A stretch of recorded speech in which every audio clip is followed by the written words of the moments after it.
Good morning, my brothers and sisters. Welcome to season 27, the last book in the New Testament, episode number 33. We're going to start Revelation chapter number 7 today. Today's title is, But What About Believers? So chapter 6 ends with, And who can stand?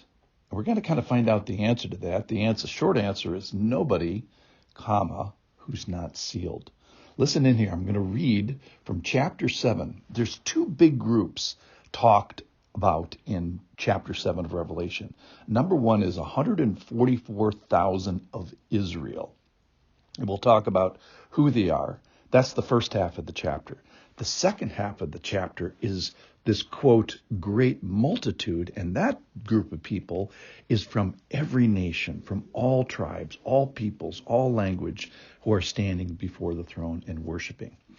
So I'm going to do basically the first half today and talk about this Israel group of people. This is 7:1. After this, I saw four angels standing at the four corners of the earth, four compass points, holding back the four winds of the earth, that no wind might blow on the earth or sea or against any tree. So these are, pause here, these are the judgments that are going to come. This is the wrath of God, which is this wind of destruction that's going to come. And there's this little timeout here in chapter 7. Verse 2, Then I saw another angel ascending from the rising of the sun from the east with a seal of the living God seal. So pay attention to the seal. With the seal of the living God. And he called with a loud voice to the four angels who had been given power to harm the earth and the sea, saying, Do not harm the earth or the sea or the trees until we have sealed the servants of our God on their foreheads. And I heard the number of the sealed, 144,000, sealed from every tribe of the sons of Israel. And then he's going to describe those tribes. 12,000 from the tribe of Judah were sealed, 12,000 from the tribe of Reuben, 12,000 from the tribe of Gad, 12,000 from the tribe of Asher, 12,000 from the tribe of Naphtali, 12,000 from the tribe of Manasseh, 12,000 from the tribe of Simeon, 12,000 from the tribe of Levi, 12,000 from the tribe of Issachar, 12,000 from the tribe of Zebulun, 12,000 from the tribe of Joseph, 12,000 from the tribe of Benjamin were sealed. And then just let me read verse 9. This is from the second half, which we're going to talk more about tomorrow. This is verse 9. After this, I looked, and behold, a great multitude that no one could number, from every nation, from every tribe and peoples and language, standing before the throne. So that's a second group of people that we're going to talk about. All right, so chapter 6, again, review, is the first 6 seals opened up. Then chapter 8 is the 7th seal. Well, in between is this interval, this God's preservation, where he identifies and writes on their forehead, and somehow this little interlude is going to protect two groups of people. One is Israel, and one is every nation, the Gentiles. So the book of Revelation is lots and lots of wrath for unbelievers.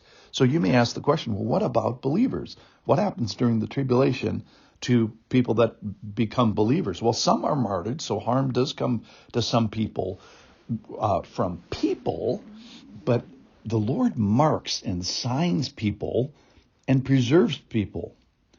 So without this seal, nobody can stand. Nobody can be preserved because of the devastating and cosmic things that are happening here, even with the first 6 seals and with the ones that are going to be coming here in a minute. So nobody can stand. But all along this, the Lord knows those who are his. And conversely, he knows those who are not his. So we have here this ethnic and biological Jews who are coming back into the kingdom of God.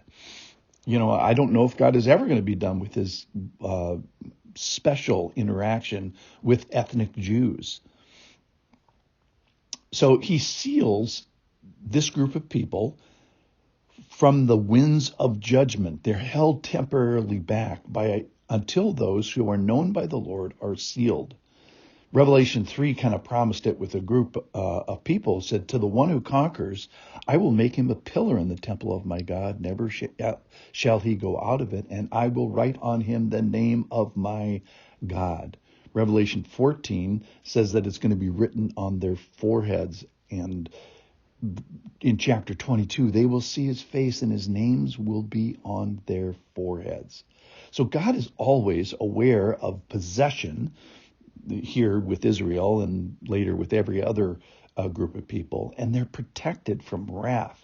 They're protected from anonymity. There's no hiding here. They're sealed with God's name on their forehead. It's personal. He writes his name on it. Remember we talked about that with Andy and Woody, Andy's name being written on Woody's shoe. It's that kind of an intimacy that we're talking about. So what are they going to do? What is God going to do with believers? He's going to own them and authenticate them and mark them and protect them from divine judgment.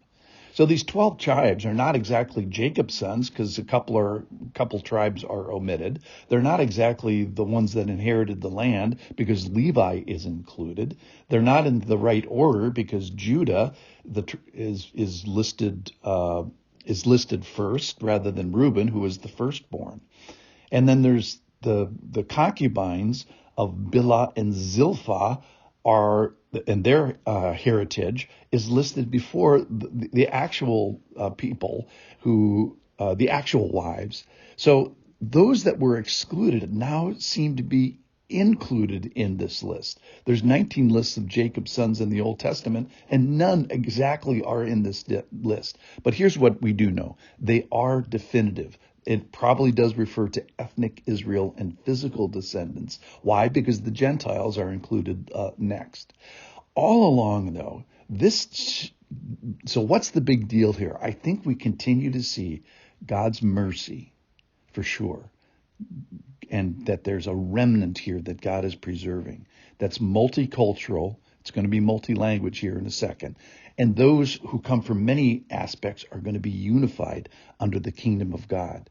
And God sees, and I think for us believers here, there's a great comfort in the security of believers. So even though there's opening of seals and wrathing on unbelievers, there's this security and calmness and worshipfulness that we see both in Israel and in the Gentiles. So God is at work in the Jews and the Gentiles in the period of the tribulation. Believers are still being made. God knows and seals and preserves them. Thanks for listening.